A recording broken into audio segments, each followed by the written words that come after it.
Hello cuties. కేఎఫ్‌సీకి వెళ్ళాక ఏమేమి order పెట్టామనేది ఈరోజు చెప్తా ఉన్నాను కదా!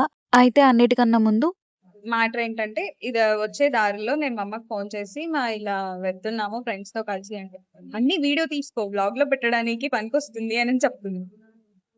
ఒక్కరోజు పోస్ట్ చేయకపోయినా నాకు తిట్ల దండకం మొదలుపెడతది. ఎందుకు పోస్ట్ చేయలేదు? ఇకపోతే ఆ టేబుల్ బాలేదని మేము వేరే టేబుల్ చూసుకున్నాం. బట్ అయితే ఆర్డర్ వచ్చిన ఫుడ్‌ని మర్చిపోయి మేమొచ్చి ప్లేసెస్ సెట్ చేసుకుంటున్నామనమాట. ఇదే మేము ఆర్డర్ చేసిన food chicken popcorn and wings. Chicken popcorn large 2 order పెట్టాము. వింగ్స్ ఆర్డర్ పెట్టాము. అయిపోయింది తినేసాం. మొత్తం ఖాళీ కూడా చేసేసాం.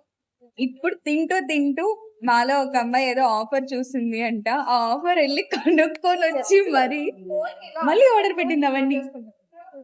ఆఫర్ ఉన్నాయిరా అని చెప్పేసి. మాక్సిమం నాకు తెలిసి ఫుడ్ లవర్స్ అంతా ఫుడ్ తినాలనిపించి ఆర్డర్ పెట్టడం కన్నా ఆఫర్ ఉందని ఆర్డర్ పెట్టడం ఎక్కువ ఐ థింక్. ఫైనల్‌గా ఇక పీజీకి రిటర్న్ అవుతూ ఈ మొక్కజొన్న పొత్తుని కొనుక్కొని తెచ్చుకున్నాననమాట. అంతే ఇంక. Bye bye.